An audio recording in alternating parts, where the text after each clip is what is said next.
Começa agora o programa Bem Viver, uma prosa sobre saúde, bem-estar, comida e agroecologia. Produção Rádio Brasil de Fato.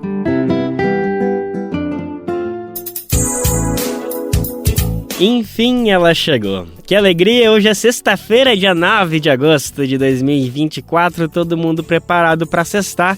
Não, sem antes mais uma edição inédita e fresquinha do Bem Viver, uma produção do Brasil de Fato que está chegando. Vamos juntos e juntas a próxima uma hora debater tudo que está em pauta no dia de hoje, falar principalmente sobre agroecologia, saúde, alimentação, cultura, tudo que é fundamental para a gente pensar numa sociedade mais igualitária, justa para todo mundo. Meu nome é Lucas Weber, eu tô contigo então, e eu vou trazer agora os destaques do programa de hoje. Primeiro Prêmio Jabuti Acadêmico consagra livro de Luiz Gama. Conversamos com o responsável por organizar a obra. Lula assina medida provisória que isenta prêmios de medalhistas olímpicos de imposto de renda. Movimentos populares do Brasil apoiam posição de Lula sobre Venezuela. Olimpíadas 2024, vamos conhecer a história de Mihaim Lopes, lenda viva do esporte cubano e mundial.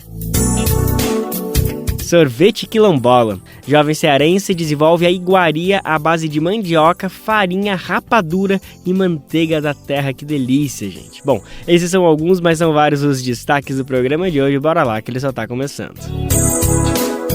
Nessa semana aconteceu pela primeira vez o Prêmio Jabuti Acadêmico. Pois é, a gente está tão acostumado com a versão dedicada à literatura, que inclusive é a competição mais importante do setor aqui no Brasil, que consagra livros das mais diversas áreas, entre romances, contos, poesia, ilustrações, histórias em quadrinhos, entre tantas áreas, mas faltava um prêmio justamente dedicado a isso, à ciência, ou melhor, às ciências, né? Afinal, são 29 categorias e a gente vai ter o prazer de conversar com um dos premiados, um dos vencedores, que é Bruno Rodrigues de Lima, ele que venceu de uma das biografias de uma das obras que ele dedicou a Luiz Gama, o grande patrono da abolição no Brasil, esse pesquisador, intelectual, jornalista, poeta baiano, como o próprio Bruno já descreveu pra gente em outras conversas que a gente teve o prazer de conversar com ele. Bom, o livro que levou o prêmio foi justamente na categoria Direito, e o livro se chama Direito, 1870-1875, que reúne escritos de Luiz Gama. A publicação é da editora Edra. A gente vai falar um pouquinho sobre essa obra, sobre a importância de ter um prêmio dedicado justamente à ciência, à literatura, dessa forma escrita. Mas antes de tudo, Bruno, muito obrigado pela disponibilidade de atender. Parabéns por esse novo prêmio, por mais um reconhecimento por seu trabalho dedicado a Luiz Gama. Mas obrigado por atender o Brasil de Fato mais uma vez, viu, amigo? Salve, salve, Lucas, Brasil de Fato, todo mundo na audiência. Uma alegria estar aqui, muito grato pelas boas palavras de introdução e viva Luiz Gama, porque é a primeira vez que o Jabuti reconhece Luiz Gama no panteão dos prêmios literários. Pois é, Bruno, eu já ia começar justamente por isso, né? Como que será que o Luiz Gama reagiria sabendo que apenas em 2024 os escritos dele finalmente foram reconhecidos? Claro que a obra é tua, os louros são teus, mas é muito bacana que a gente já pode até começar de repente falando sobre isso, que esse volume é o quinto volume de 11 que fazem parte desse grande registro seu dos escritos de Luiz Gama. Então eu fico pensando como que o próprio autor, pensador intelectual reagiria com esse prêmio póstumo, tão tardio, mas sempre em boa hora, né, Bruno? O Luiz Gama era um mestre da literatura, alguém que escrevia muitíssimo bem em variados estilos, gêneros, alguém com habilidades fantásticas na literatura. Ele sempre olhou premiações, festivais, com bastante cautela, para não dizer desdém, porque ele sabe da dimensão política de premiações, o que é sempre importante a gente ter em vista. Mas, pensando em literatura, poesia e um festival que reúne o que tem de melhor, o Luiz Gama valorizava muito a educação, o aprendizado e, portanto, o desenvolvimento das letras, né? E eu não sei como é que ele veria uma premiação dessa. O que eu sei é que é urgente colocar Luiz Gama na cesta básica literária, acadêmica, científica, histórica do Brasil. E é essa a minha tarefa já desde garoto, que é ir nos arquivos da escravidão, recolher material por material, escrito por escrito, papel por papel, os textos de quem eu considero o maior escritor de língua portuguesa nascido no Brasil, que é o baiano Luiz Gama. Seu conterrâneo baiano, Luiz Gama. Que bonito, a cesta básica da literatura brasileira tem lugar de honra, sim, justamente para Luiz Gama. Bruno, comenta um pouquinho então mais sobre o trabalho, né? Vamos falar um pouco sobre esses 11 volumes que reúnem simplesmente todos os registros, e aí eu já quero até tirar uma dúvida se são os registros acadêmicos, teses, mas também que reúne literatura, poesia também, de tudo que escreveu Luiz Gama. Eu parto de duas premissas para organizar metodologicamente o meu trabalho. Quais são? Primeiro, tudo que o Luiz Gama escreveu tem valor histórico. E segundo, tudo que o Luiz Gama escreveu tem interesse público. Ou seja, se tem valor histórico para compreender o Brasil e se tem interesse público para discutir com a comunidade como um todo, seja ela acadêmica ou de modo geral, incluindo aí variadas denominações, aí, variados grupos sociais da política, da cultura, sabe, letrada ou não, oralizada ou escrita, enfim, tudo que o Luiz Gama escreveu tem valor histórico e tem interesse público. E pensando dessa maneira, eu fui atrás de tudo que o Luiz Gama escreveu. E esse material estava disperso em muitos arquivos. Eu estou falando aí mais de 40 arquivos. E nesses 40, porque ele foi dizendo onde é que ele estava. Então eu fui rastreando, mapeando tudo que o Luiz Gama escreveu, onde é que ele estava, por exemplo, no dia 26 de abril de 1850. E eu sei que nessa época ele tinha 19 anos e estava começando a trabalhar na Secretaria de Polícia de São Paulo. E na Secretaria de Polícia de São Paulo uma repartição burocrática onde circulam muitos papéis. Circulam papéis de todos que lados da província, hoje estado. E ele ia escrevendo de lá, ele ia mandando cartas, ele recebia cartas, ele autuava processos, ele colaborava com jornais, ele é o primeiro escritor negro a publicar um livro de poesias no Brasil. Então ele lança um projeto literário a partir de São Paulo. É claro que ele trabalhava na polícia, primeiro como escrevente, depois escrivão, depois amanuense, profissões que Lima Barreto, 80 anos depois, veio a exercer. E o Gama, então, tem contribuições para vários estilos.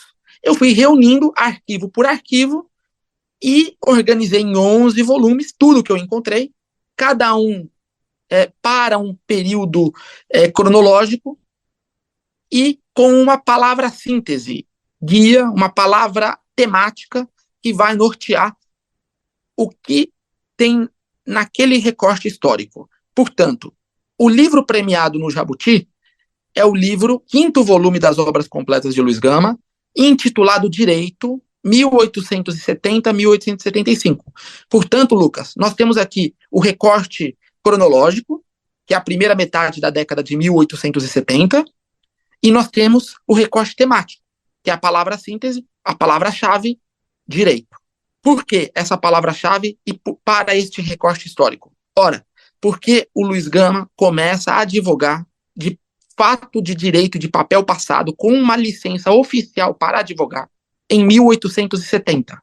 E então, direito, ele enquanto advogado, começa em 1870. Perfeito. Mas o senhor acredita que esses outros volumes também podem vir a ser reconhecidos por esse prêmio Jabuti Acadêmico em outros momentos, em outras categorias? Te parece que essa premiação veio para o direito justamente porque ele foi um advogado abolicionista?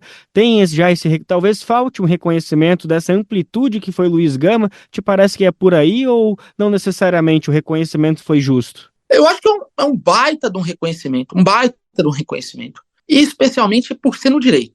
Ou seja, o direito que é um dos lugares mais difíceis de se falar de combate às desigualdades, de falar de promoção de direitos humanos, o direito reconhece Luiz Gama hoje como um advogado, de fato, direito de papel passado, e virá num futuro muito próximo, assim acredito, assim trabalho, reconhecê-lo como um jurista.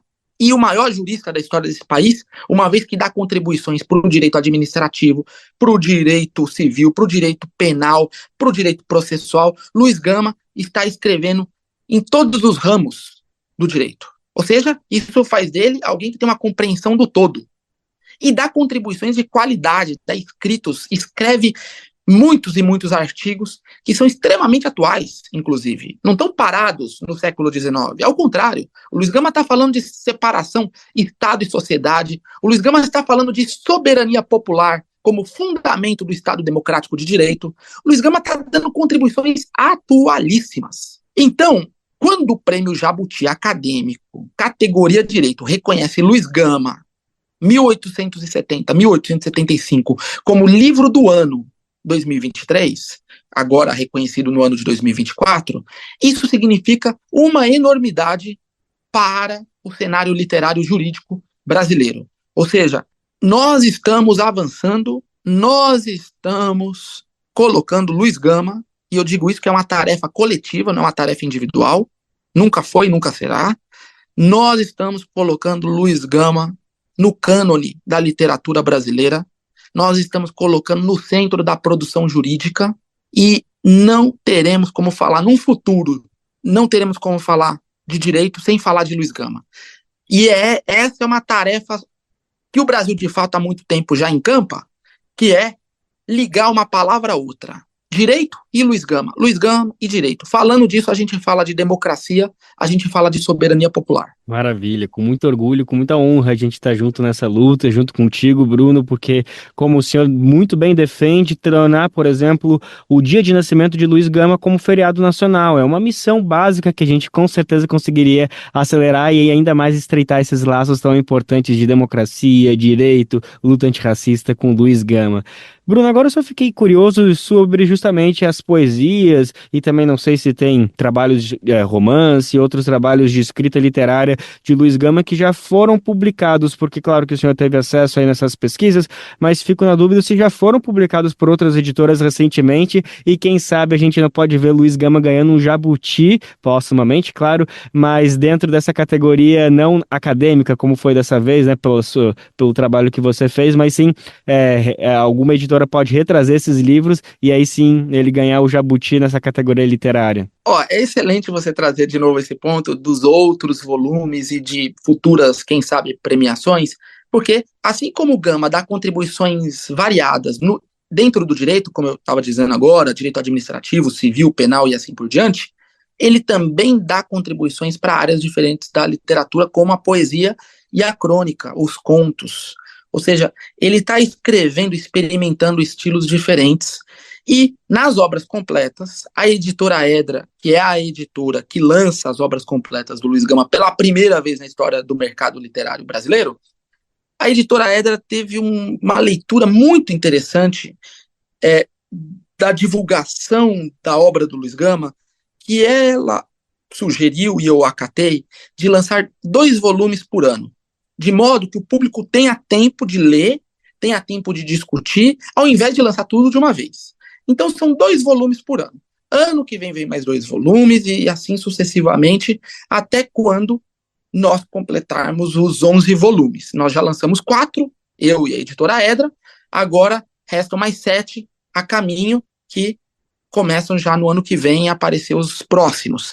E vem aí justamente o volume de poesia que você fala, e vem um volume intitulado Profecia, que é talvez o núcleo duro das obras completas do Luiz Gama, que é a transição dele da poesia para escritos abolicionistas e de intervenção política. Ou seja, é o Gama do satírico e do lírico indo até o político e teórico. É fantástico esse volume. Já estou aqui fazendo uma propaganda antecipadamente, e é claro que ele virá, todos os volumes futuros virão no mesmo patamar de excelência desse do direito, que agora recebe o prêmio Jabuti, e o que eu posso fazer é levar esses prêmios, levar esses livros ao Jabuti para eles apreciarem, para eles avaliarem, para eles examinarem e, quem sabe, premiarem ou então difundirem a leitura, que é, em primeiro lugar, não adianta prêmio algum se não tiver difusão da leitura. Então, tá aqui no Brasil, de fato, conversando de um livro de direito, é chamar os outros livros do Luiz Gama, e eu agradeço bastante a pergunta, porque é chamar o livro de poesia, é chamar o livro dos contos e das crônicas que estão no Profecia, é chamar os escritos de comédia, que é o Gama burlesco, pensando e dando risada do Brasil escravista, rindo para não chorar, basicamente isso, e lega à posteridade escritos tão valiosos que dão conta da complexidade do Brasil. E o Brasil é tão complexo que a gente precisa de literatura para pensar esse país. E essa literatura que o Gama oferta e que foi apagada, silenciada, enterrada, salgada à terra por cima, é uma literatura que faz falta a essa geração nossa. E nós precisamos o quanto antes ler para que a gente consiga raciocinar a complexidade gigantesca de um país continental que tem níveis abissais de desigualdades, injustiças e racismo. Então, é urgente, urgentíssimo, repito, colocar Luiz Gama na cesta básica literária nacional. E esperamos que a comunidade literária que integra o Jabuti continue aplaudindo Luiz Gama, reconhecendo o valor literário do Luiz Gama. Aos jurados, à curadoria do Prêmio Jabuti Acadêmico, e compreendeu a escrita do Luiz Gama, e leu com atenção, avaliou o mérito da escrita do Luiz Gama, que eu organizei, anotei, comentei e introduzi nessas obras completas do Luiz Gama, recolhendo, como eu já te disse, centenas de textos inéditos que estavam parados nos arquivos da escravidão. Perfeito. E tem muito mais por vir por aí. Bruno, só para fechar a nossa conversa, então, queria só te ouvir se te surpreendeu como que foi receber essa notícia do primeiro Jabuti Acadêmico aí que te consagrou com esse livro, nessa parceria, né? Agora sim, uma parceria definitiva, um prêmio para dividir com o Luiz Gama, nada menos, nada mais. Conta um pouquinho como foi receber essa notícia, se tu esperava, se tu achava que talvez os mais altos jurados da literatura e academia brasileira estavam preparados para reconhecer o Luiz Gama, se te surpreendeu nesse sentido ou se, enfim, já era uma expectativa. Eu pensei muito no Luiz Gama nesse tempo, principalmente porque ele tinha uma frase, ele tinha muitos aforismos, muitos, era alguém que tinha um pensamento filosófico e ele olhava uma coisa e dava uma frase, ele era um frasista também, e ele falava coisas assim diante do absurdo e do complexo e do indizível até. Mas ele tinha uma frase que eu fiquei pensando nela, que é assim: olha, não te espante, ó leitor, da novidade, pois que tudo no Brasil é raridade. Esse termo raridade, não é o uso corrente que a gente dá a ele, mas é uma raridade assim: olha, não te espante, porque no Brasil pode acontecer de tudo, inclusive nada, para citar aí uma música popular que nós todos conhecemos. Então eu digo assim, eu não podia criar expectativa, mas eu não podia desacreditar das chances. Então, eu acompanhei com um otimismo temperado com uma certa frieza, no bom sentido do termo, sem criar expectativa, mas eu sei do tamanho desse trabalho para a história do Brasil. Eu sei, né? Porque a primeira vez que aparece a escrita de um homem escravizado no Brasil que escreveu 11 livros. Se isso fosse nos Estados Unidos, os Yankee há muito tempo já teriam editado isso e colocado em todas as bibliotecas do mundo. E nós aqui estamos agora pensando, criando uma comunidade para dialogar o Luiz Gama em sua inteireza de obra. Então eu digo assim, eu fico muito feliz em ver a curadoria do Prêmio Jabuti Acadêmico soube enxergar, soube ler, soube qualificar o tamanho deste livro, que é escrito por um jurista negro no século XIX, e que dá contribuições para o direito de hoje. A escrita do Gama merece leitura, merece crítica, merece discussão pública, na academia e nos movimentos sociais também. Então, eu recebi a notícia sem expectativas altas, na linha Luiz Gama, não te espantes, ó leitor da novidade, não te espantes, porque tudo no Brasil é raridade. E, quando anunciou o resultado, minutos antes eu já estava assim pensando em Luiz Gama, e quando abriu o envelope e anunciou a obra vencedora, eu, como um pinguinho de água nesse seco sertão brasileiro onde vivemos. Que maravilha. Acabamos de conversar então com Bruno Rodrigues de Lima. Ele é autor, pesquisador e foi consagrado agora, nessa semana, pelo primeiro Jabuti acadêmico. Ele levou na categoria Direito por conta de um livro lançado pela editora Edra, que reúne escritos de Luiz Gama justamente sobre esse tema. Bruno, mais uma vez, muito obrigado pela disponibilidade para conversar com a gente e parabéns por esse prêmio inédito tão importante. Viva o Jabuti, viva Luiz Gama, viva Bruno Rodrigues de Lima também. Muitíssimo obrigado, Lucas, Brasil de Fato. Uma honra estar aqui nessa tribuna dos movimentos sociais, falando de literatura, abolicionismo, direito, falando de Luiz Gama. Viva Luiz Gama! Programa Bem Viver, sua edição diária sobre saúde, bem-estar, comida e agroecologia. Muito se ouviu falar nessas últimas semanas sobre os prêmios que os atletas medalhistas olímpicos recebem aqui no Brasil. E com isso também apareceu o tema da taxação sobre essas premiações. Pois é, as medalhas já eram isentas de impostos. Isso é uma fake news importante de começar a desmistificar. Mas os prêmios em dinheiro que os atletas medalhistas recebiam não era. Mas o presidente Lula assinou na última quinta-feira uma medida provisória que isenta os atletas olímpicos de pagarem o imposto de renda sobre as premiações em dinheiro das Olimpíadas de Paris 2024. A gente vai entender mais detalhes sobre essa MP, como que ela vai impactar, o que a gente precisa saber sobre isso. Quem está aqui para contar para a gente é Afonso Bezerra. Os atletas olímpicos estão isentos do pagamento do imposto de renda sobre as premiações em dinheiro nas Olimpíadas de Paris 2024. A decisão foi tomada pelo presidente Lula, que assinou nesta quinta-feira, dia 8, uma medida provisória nesse sentido. Até então, objetos como medalhas já eram isentos do imposto. Agora, os prêmios em dinheiro, entregues pelo Comitê Olímpico Brasileiro e pelo Comitê Olímpico Internacional, estão isentos. Já os prêmios dados por confederações e federações, patrocinadores e pelos clubes dos atletas ainda estão submetidos ao pagamento do imposto. Um dia antes, a Receita Federal esclareceu que não poderia isentar os atletas dos impostos, já que uma mudança do tipo deveria ser feita por um projeto de lei. A medida provisória tem força de lei desde o momento em que é editada, mas ela precisa ser aprovada pelo Congresso Nacional, num prazo de 60 dias, prorrogáveis pelo mesmo tempo. Caso contrário, a medida perde a validade. A MP, assinada pelo presidente Lula e pelo ministro do Esporte, André Fufuca, tem efeito retroativo até o dia 24 de julho. Dessa forma, atletas premiados antes desta quinta-feira, dia 8, como a judoca Beatriz Souza e a ginasta Rebeca Andrade, também terão direito à isenção.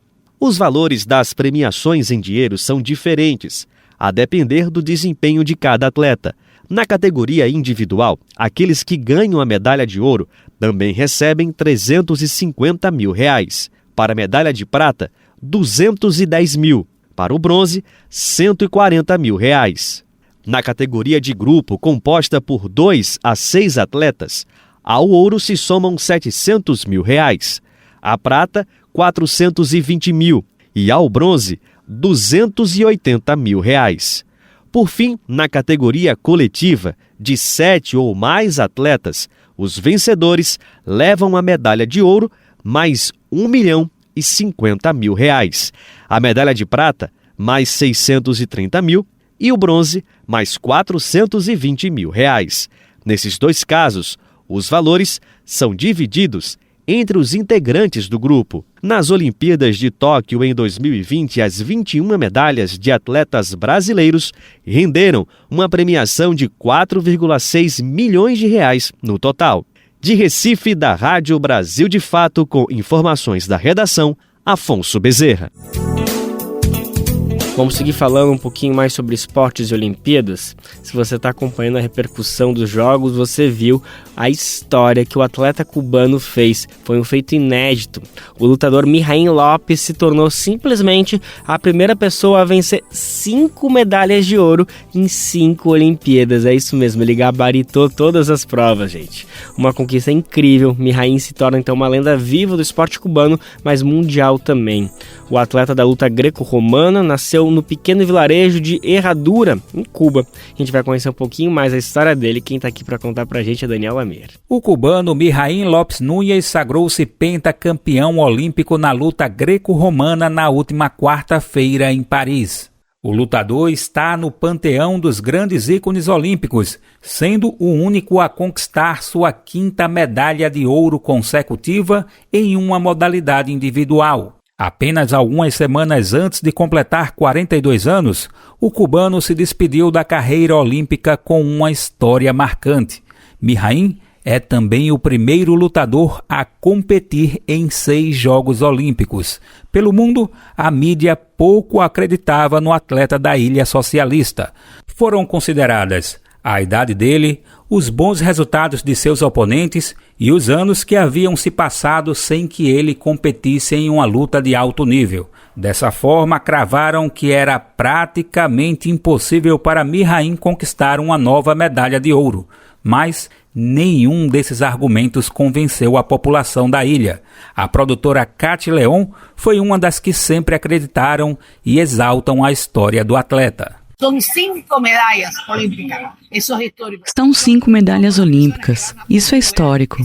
São poucas pessoas que conseguirão realizar o feito que Mijaín Lopes conquistou. Para mim, digo com sinceridade, como cubana, me sinto extremamente emocionada. Mas ao mesmo tempo, agradeço a ele, porque está aqui conosco, ainda está aqui conosco e se entregou de corpo e alma. E muitas pessoas pensaram que ele não conseguiria. E aqui temos o campeão olímpico. Mais uma vez, Mijaín é o nosso campeão.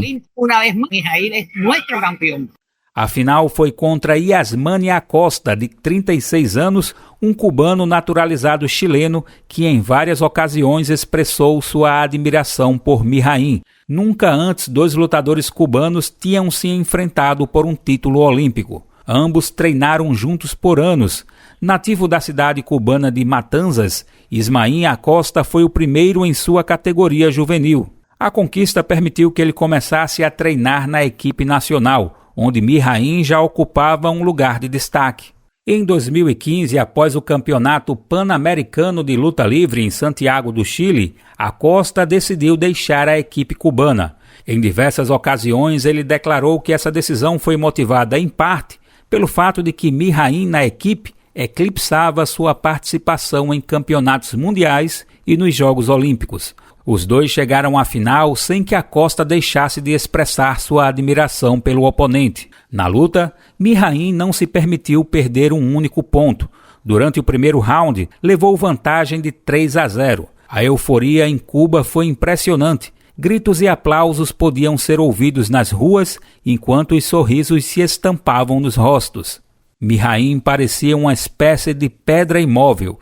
Finalmente, com toda a sua técnica e força, a vitória veio com um 6-0 sobre o representante da bandeira sul-americana. A imagem ficará na história das Olimpíadas. Mijaín se ajoelhou no centro do tatame, se inclinou e beijou seu treinador, a quem ele chama de seu segundo pai.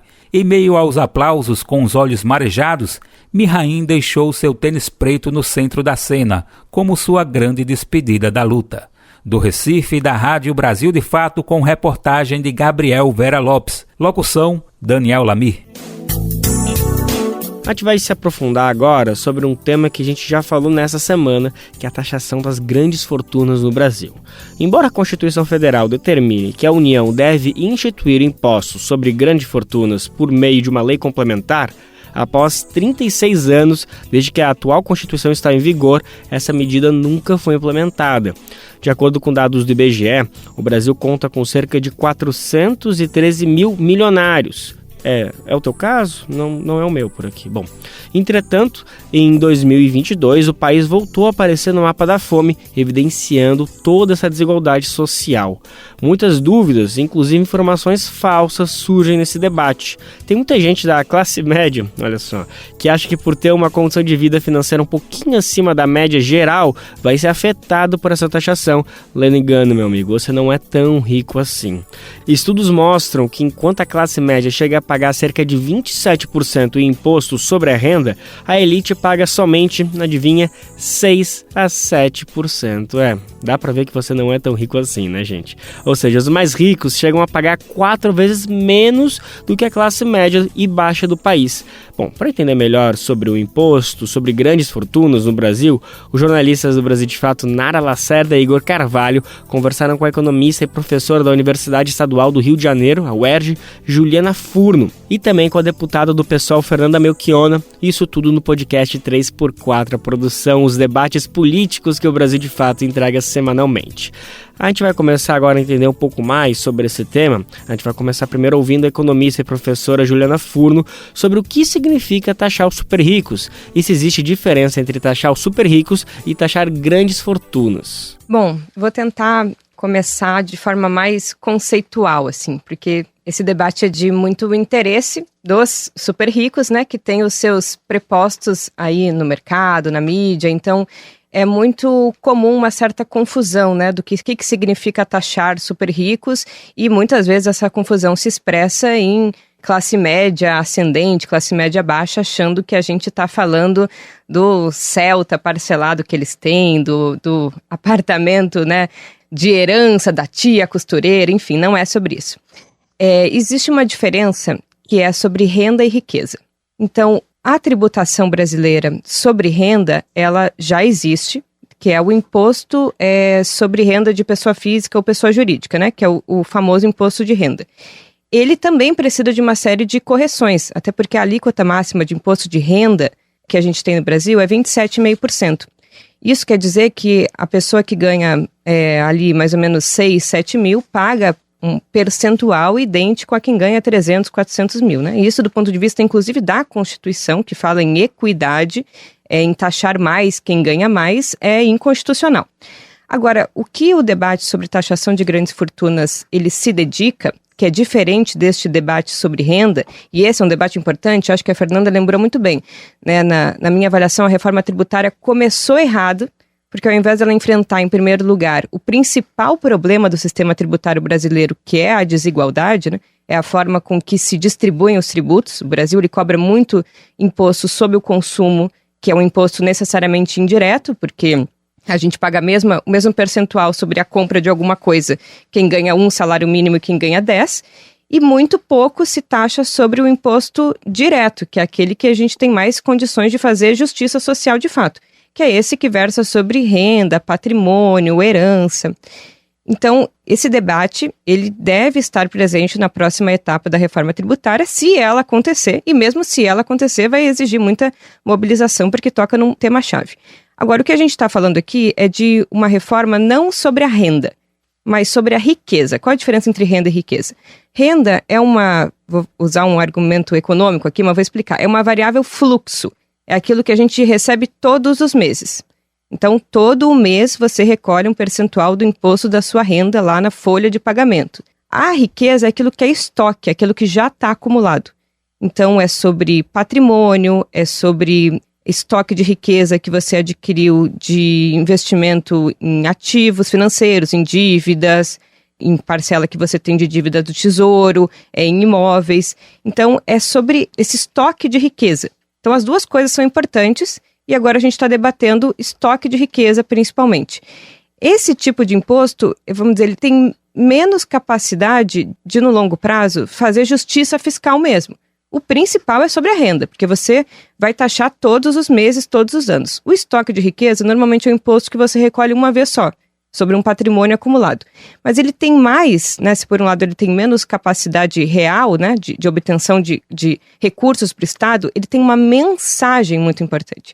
É a mensagem de que nessa sociedade não se tolera este grau de concentração de riqueza e patrimônio. Então, eu acho que nesse sentido, ele tem um simbolismo, né, nesse momento do capitalismo, nesse momento de crise, de aumento substancial das desigualdades, inclusive nos países centrais. Avançar sobre esse debate é importante para dar um recado para a sociedade. Eu acho que por isso ele precisa ter uma dimensão nacional e também uma dimensão global. Muito importante que a população tenha acesso a esse tipo de informação e saiba a diferença entre renda e riqueza. O Brasil tem um projeto para a taxação de grandes fortunas, e ele se origina a partir do combate à desigualdade social ainda muito presente no país.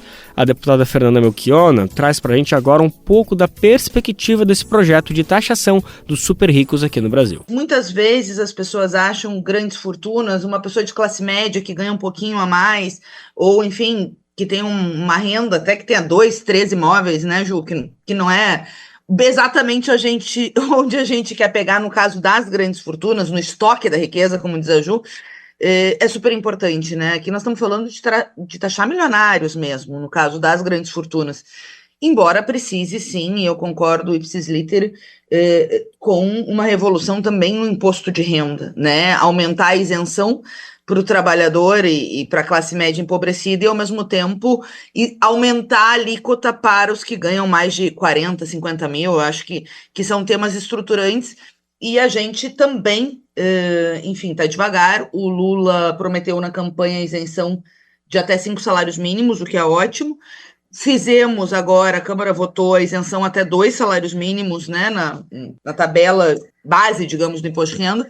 Acho que até o final do governo, né, nós estamos lutando para chegar nos 5, mas é bom também ter na cabeça, ter um marco, a ideia de justiça tributária, ou seja, aumentar a taxação dos grandões também no imposto de renda.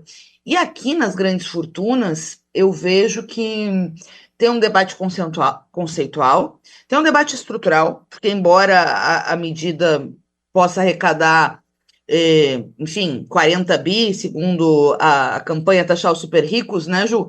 E é bastante, 40 bilhões não é pouco, 40 bilhões é bastante dinheiro, mas a gente sabe que, bom, tem outras medidas que arrecadariam mais ou seriam importantes para ter um combo maior de arrecadação. Eu defendo sempre também a auditoria da dívida pública, que eu acho que é importante para, enfim, conseguir reaver metade do orçamento da União, mas é um outro debate.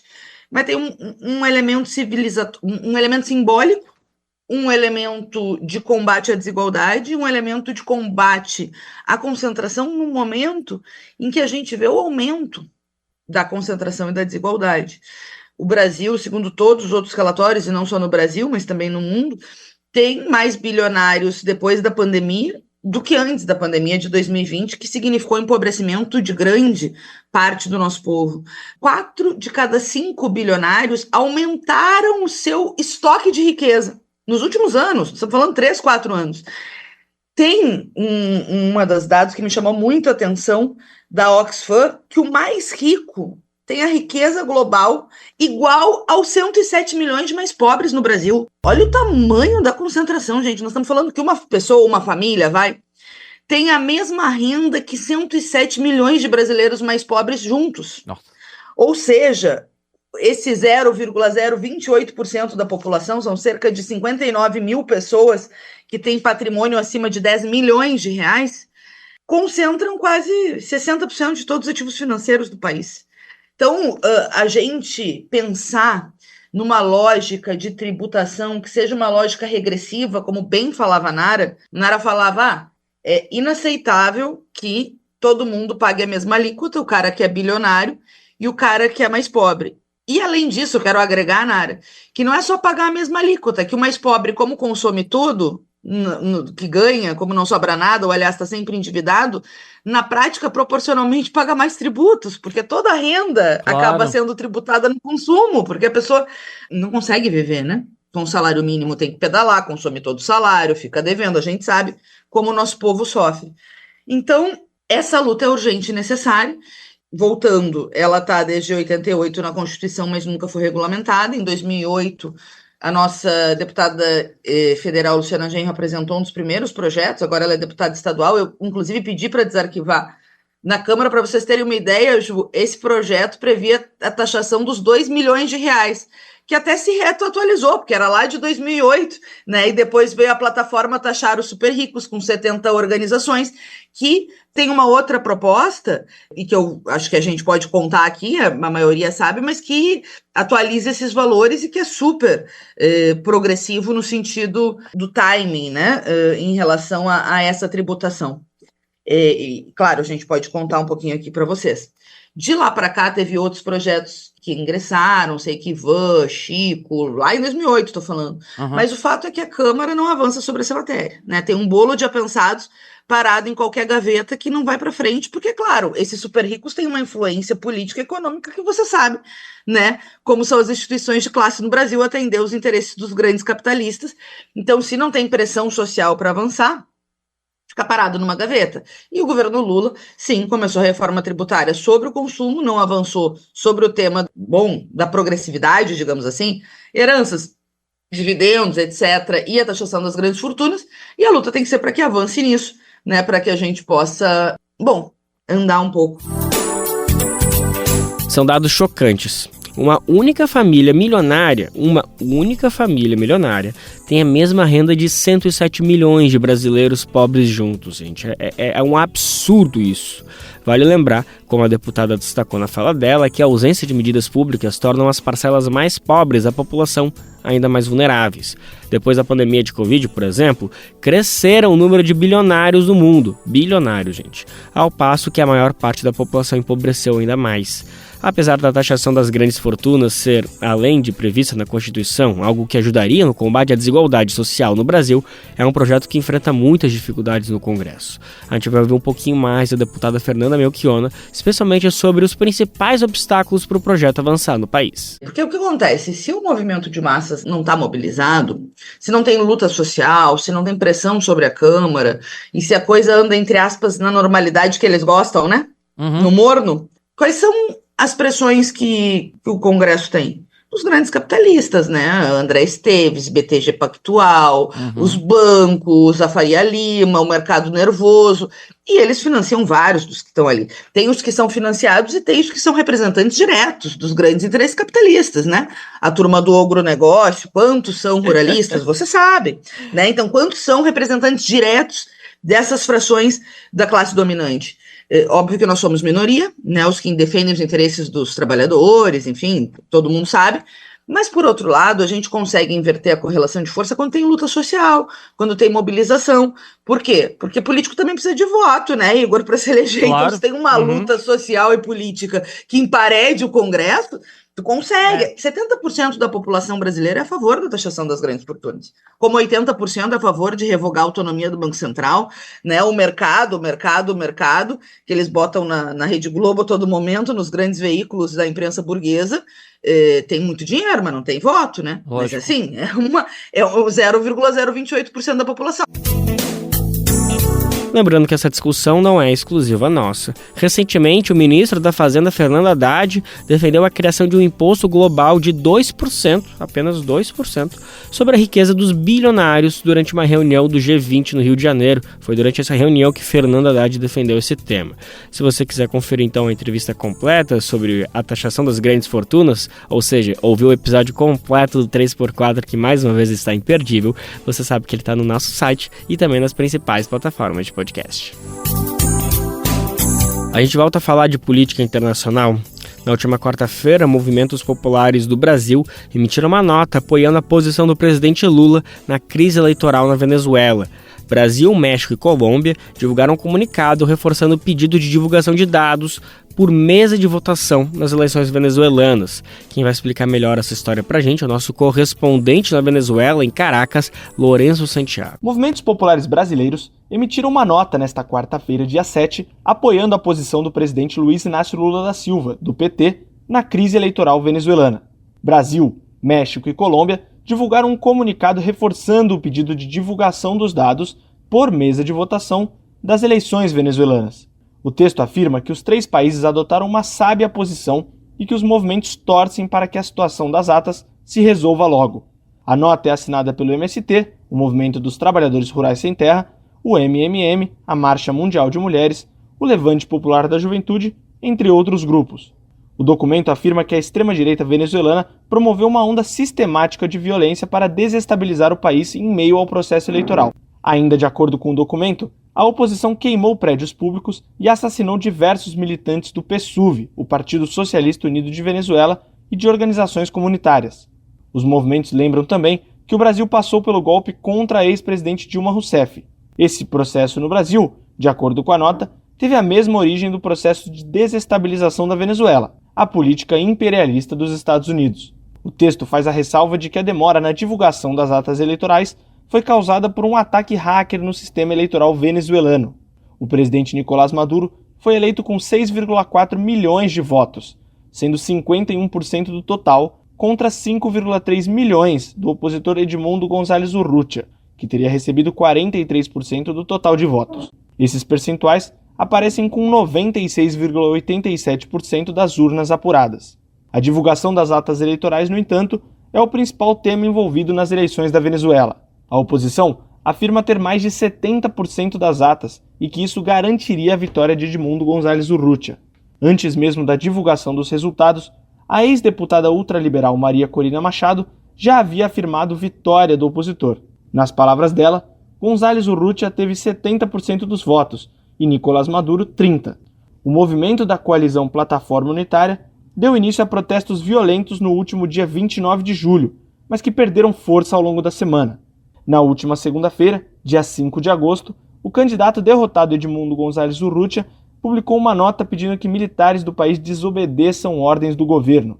No texto, ele se autoproclama presidente eleito da Venezuela e volta a afirmar sem provas que o presidente reeleito não teve mais de 30% dos votos. Nicolás Maduro entrou com um recurso no Tribunal Supremo de Justiça pedindo uma investigação em relação aos ataques cibernéticos e à divulgação das atas. A medida é uma ferramenta para pedir à Justiça o cumprimento da Constituição em determinada situação, ou seja, para questionar ações ou omissões de qualquer um dos poderes. Nesse caso, o pedido é para que a Sala Eleitoral da Corte investigue o que o CNE, o Conselho Nacional Eleitoral, denunciou como um ataque hacker contra o sistema eleitoral venezuelano. A Sala Eleitoral recebeu na segunda-feira, dia 5, todo o material eleitoral do CNE e começou a analisá-lo. A chancelaria brasileira tem conversado com o governo venezuelano para tentar apaziguar a tensão no país. O próprio presidente Lula já disse em entrevista que a entrega das atas é um ponto importante, mas que não é preciso alarmismo com a situação da Venezuela. O ministro das Relações Exteriores da Espanha, José Manuel Álvarez, disse ter contato direto com o chanceler Mauro Vieira para fortalecer a comunicação com o governo venezuelano, pedindo a entrega das atas eleitorais. O presidente da França, Emmanuel Macron, já havia apoiado Lula nesse processo. A postura dos dois países se soma à última posição do governo dos Estados Unidos em uma declaração de confiança ao governo brasileiro para amenizar a disputa política em torno das eleições da Venezuela. De Caracas, na Venezuela, para a Rádio Brasil de Fato, Lourenço Santiago. Gente, para ninguém esquecer, a gente tem um encontro marcado de segunda a sexta-feira, sempre a partir das 11 horas da manhã. Você confere o nosso programa para o mundo inteiro nos ouvir pela internet, pela radiobrasildefato.com.br. Lembrando que logo depois, à 1 da tarde, é a vez da nossa parceira de primeira hora, RBA, a Rádio Brasil Atual 98,9 FM, transmitiu o programa aqui em São Paulo. E também, nosso programa fica salvo nas principais plataformas de podcast. Você pode ouvir a hora que você quiser no Spotify, Deezer, iTunes e Google Podcast. E também no nosso site o programa fica salvo bonitinho para você dar play. A gente vai conhecer agora, com informações da nossa reportagem de Camila Lima, do Brasil de Fato Ceará, uma história que é a cara do bem viver. É sobre o desenvolvimento de um sorvete quilombola. A iguaria, criada pelo jovem cearense Joélio Caetano, é feita à base da riqueza alimentar da comunidade quilombola, da qual ele faz parte. Imagina uma mistura feita de mandioca, farinha, coco, rapadura e manteiga da terra. O que você acha que vai dar? Com certeza coisa boa, né, gente? Mas olha só, o jovem Joélio reuniu então todos esses sabores, que são base da cultura alimentar da comunidade quilombola de Conceição dos Caetanos, no município de Tururu, no Ceará, e produziu um sorvete que ficou uma delícia, gente. E o nome dado a essa iguaria de dar água na boca e que tem feito muito sucesso dentro e fora do quilombo foi farinhada. Joélio é filho de agricultores e neto de uma das maiores lideranças quilombolas de sua comunidade, Dona Bibiu. Ele começou a se interessar por gastronomia ainda criança, no intuito de ajudar a mãe. A gente vai ver um pouquinho do Joélio sobre essa história. É de um lugar tradicional, de povos tradicionais, né? Onde tem uma cultura afro bastante rica, que foi introduzida através de minha avó, né? Então a gente tem essa cultura. E minha entrada na gastronomia, pode-se dizer bendita, ainda quando eu era criança, né, para ajudar minha mãe, principalmente aqui em casa, porque eu via o cansaço dela de sair para ir raspar mandioca, trabalhar nas farinhadas, e eu ficava em casa, né? Então eu passei a querer fazer os almoços, jantares, mesmo sem ela saber, escondida, estava lá na beira do fogão cozinhando. Quando ela descobre, ela não me barra, ela me ensina como eu deveria fazer, porque eu ainda era muito pequeno. Subia no banquinho para poder alcançar, mas ela não me barra, ela me ensina, porque eu não ia deixar de cozinhar, né? Mesmo ela dizendo que não era para fazer, eu não ia deixar de fazer. Então, ela faz me ensinar para que eu soubesse manusear corretamente como fazer as alimentações sem correr tanto perigo, né? Então, eu começo a cozinhar em casa para ajudar a minha família, né? Então, por eu ser de uma família humilde, a gente nunca teve tantas condições, né? E eu sempre vi a necessidade de ajudar aqui em casa, né? Então, com os 15 anos de idade, né, quando eu me ingresso no ensino médio, eu passo a empreender na escola, passo a vender trufas, vender mousses, várias coisas para ajudar financeiramente aqui em casa, né? Então, passo a ajudar dessa forma. O contato de Joélio com o mundo da sorveteria se deu pela primeira vez quando ele fez uma viagem ainda adolescente até a capital do estado, Fortaleza. Foi aí que Joélio visitou uma sorveteria e algo mudou na perspectiva dele quando voltou ao Quilombo. Com 15 anos de idade, eu faço uma viagem de férias com o padrinho a Fortaleza, né, e eu visito pela primeira vez uma sorveteria, simples, mas algo que me tocou grandiosamente. Eu visito essa sorveteria com meu padrinho. Eu nunca tinha ido a uma sorveteria, já tinha comido sorvete, mas só sorvete aqui, aqueles industrializados que os comérciozinhos pequenos, os barezinhos, as bodegas daqui vendiam. Então eu vou à sorveteria a primeira vez, provo o sorvete e me encanto. E como um jovem sonhador, fico com aquilo instigado na minha mente de querer trazer aquilo para a minha comunidade e também uma forma de ajudar mudar a realidade financeira aqui da minha família, né? Então eu chego da Fortaleza com essa ideia, mesmo sem minha mãe ter condições nenhuma, sem ter conhecimento nenhum. Eu digo que quero, porque quero montar um negócio, quero abrir um negócio e tal. Minha mãe primeiramente ficou assim, como até é louco, a gente não tem condições de fazer nada, você quer abrir um negócio. Mas ela, como mãe, né, que sempre acredita nos filhos, ela segurou minha mão, me deu todo apoio, né, e investiu tudo que ela tinha. O que ela tinha era um valor, porque ela já fazia bolos, mesmo ela trabalhando na agricultura, ela já fazia bolos para vender porta a porta. Ela tinha um valor para comprar uma motocicleta para o meu pai sair vendendo os bolos porta a porta. Então ela abole essa ideia de comprar uma motocicleta e comprar apenas um freezer, né? Então ela comprou um freezer, que era o essencial para a gente começar a fazer sorvete, e a partir daí eu começo a ver vídeos no YouTube, em redes sociais, de como fazer sorvete artesanal da forma mais simples.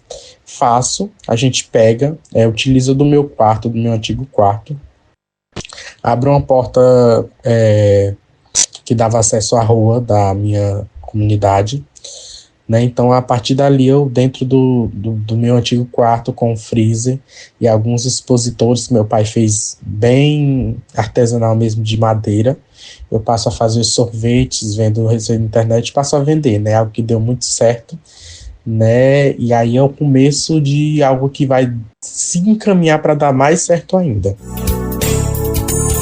Determinado, o Joélio apoiou ainda mais a família, que acreditou nas ideias e no potencial dele. Também foi fundamental para que tudo pudesse prosperar. Depois desse primeiro momento da sorveteria montada artesanalmente na casa dele, ele ingressa num curso de gastronomia. E é a avó dele, Dona Bibiu, que dá o caminho para que Joélio entenda que o sorvete que ele produz é também uma riqueza cultural ancestral e precisa estar integrada com os saberes quilombolas. Quando eu termino o ensino médio, eu me ingresso na faculdade de gastronomia, né? Fui bolsista e passo a entender mais o mundo complexo da confeitaria, na cadeira da confeitaria, e desenvolvo minha própria receita de sorvete base, né? Feita apenas com leite, emulsificante, outros estabilizantes para fazer um sorvete legal, e melhora mais ainda a qualidade do meu sorvete, né? Então aí a gente já começa a caminhar mais a partir do momento que eu entro na faculdade de gastronomia. Quando chega no ano de 2000 dentro da cadeira de gastronomia. Quando chega no ano de 2023, minha avó, como eu já disse, ela é uma liderança da comunidade, ela que iniciou todos os trabalhos culturais. Ela me dá a missão e me pede para que eu dê continuidade às ações culturais da comunidade, as festividades, os movimentos culturais. Então eu passo a compreender, a entender, a me adentrar dentro do mundo cultural da minha comunidade. Quando eu passo a me adentrar, eu entendo qual é importante a nossa cultura para a nossa comunidade e para mim. Então eu me aproprio da minha cultura mais firmemente, né? E passo a entender que eu tinha uma sorveteria junto com minha mãe dentro de uma comunidade quilombola que tinha 0 traços culturais dentro da sorveteria. Então eu penso formas de como eu poder trazer a nossa cultura para dentro da sorveteria. Foi aí que eu fico sabendo do laboratório de criação da Escola de Gastronomia Social Evi Dias Branco, que é um equipamento da Secretaria de Cultura do Estado do Ceará, onde eles lançam um edital de chamamento público para apoiar pesquisa e pesquisadores, né, que queiram desenvolver produto ou tecnologias na área da cultura alimentar no estado do Ceará. Então eu escrevo uma proposta de criar um sorvete que fosse a identidade cultural da minha comunidade, com os produtos que eu encontrasse na minha comunidade, também a fim de trazer a cultura da minha comunidade e tirar os industrializados de dentro do sorvete e fazer algo mais, como eu posso dizer, mais próprio da comunidade, né? Algo mais próprio. Então, dentro do laboratório, eu passo a estudar a minha comunidade mais a fundo, a cultura alimentar, compreendo junto com a comunidade o que é cultura alimentar. A gente entende qual é o forte da cultura alimentar, que era a prática das farinhadas, do plantar, do colher mandioca, do fazer farinha, do fazer goma. Então, a partir daí, eu entendo que isso que era o forte da comunidade. Então, a gente passa por aí, vai para este viés de querer criar um sorvete feito à base de mandioca, né? A primeira ideia inicial que eu tive, eu vou criar um sorvete de mandioca, que parecia quase impossível no início, porque é difícil trabalhar com a mandioca, né? Tem que ter todo um processo de manuseio para dar certo. Então a gente consegue utilizar a mandioca na base, faz uma base de sorvete feito com mandioca, e a mandioca entra como estabilizante e emulsificante, eliminando os industrializados dessa parte, né? E só que o sorvete, quando a gente desenvolve a base, ficou muito neutro, porque a mandioca não dá tanto sabor. Então lá vai novamente a gente estudar dentro da comunidade quais eram as alimentações diárias da população de dentro da minha comunidade, da minha família, para a gente entender o que a gente poderia utilizar para dar um sabor no sorvete, né? A gente pensou pela tapioca, só que o sorvete de tapioca já existia, né? Já era bastante comum, né, no mercado em geral já tinha muito sorvete de tapioca. Então a gente surge a ideia de entender que a gente tinha bastante farinha, né, a gente tinha coco em cada casa, quase cada casa tinha um pé de coqueiro, a gente tinha rapadura em abundância, porque quase toda casa é sagrada uma rapadura na hora do almoço, e a gente tinha manteiga da terra. Então a gente pega esses alimentos e, junto com minha mentoria, eu penso em desenvolver uma farofa com todos esses ingredientes. Então a gente desenvolve uma farofa doce, onde a gente joga dentro da base de sorvete de mandioca, que por incrível que pareça deu muito certo. Gente, impossível não ficar com água na boca depois de escutar tudo isso, né? Que composição maravilhosa, que invenção linda, Joélio. Muito parabéns por tudo isso, gente. Bom, depois desse momento na Escola da Gastronomia Social, o Joélio recebe também o apoio de uma galeteria em Fortaleza e passa a visitar vários outros negócios do mesmo ramo para fortalecer o processo de criação e aprendizado. O sorvete sabor farinhada passou inclusive por um processo de análise sensorial dentro de um evento gastronômico em Fortaleza, no qual teve aprovação de 80%, gente, olha só. Em Fortaleza é possível encontrar o sorvete quilombola atualmente nos quiosques dos restaurantes do Mercado Alimentar, na Estação das Artes, e também nas lojas da Galeteria Belucchi. Gente, o Bem Viver de hoje fica por aqui, não sem antes agradecer demais a tua audiência, lembrar que segunda-feira estamos de volta a partir das 11 horas da manhã, você confere o programa pela internet para o mundo inteiro nos ouvir pela radiobrasildefato.com.br. Depois a vez da nossa parceira RBA, Rádio Brasil Atual, transmitiu o programa a partir da 1h da tarde aqui na Grande São Paulo. O programa também vai ao ar em diversas rádios pelo país e a lista completa de emissoras que retransmitem o Bem Viver você encontra no nosso site, na matéria de divulgação diária do programa. Aqui a gente aproveita para agradecer todos esses veículos por estarem com a gente. O Bem Viver também fica disponível como podcast no Spotify, Deezer, iTunes e Google Podcast. A apresentação do programa foi de Lucas Weber, roteiro de Amanda Sampaio, edição e produção de Camila Aguiar e Daniel Lamir, trabalhos técnicos de Lua Gattinone, Edson Oliveira e André Paroche, coordenação de rádio e TV Monize Ravena, direção de programa de áudio Camila Salmazo, direção executiva Nina Fidelis, apoio toda a equipe de jornalismo do Brasil de Fato. Até segunda-feira, gente. Bom final de semana. Tchau, tchau. Você ouviu o programa Bem Viver, uma prosa sobre saúde, bem-estar, comida e agroecologia. Produção Rádio Brasil de Fato.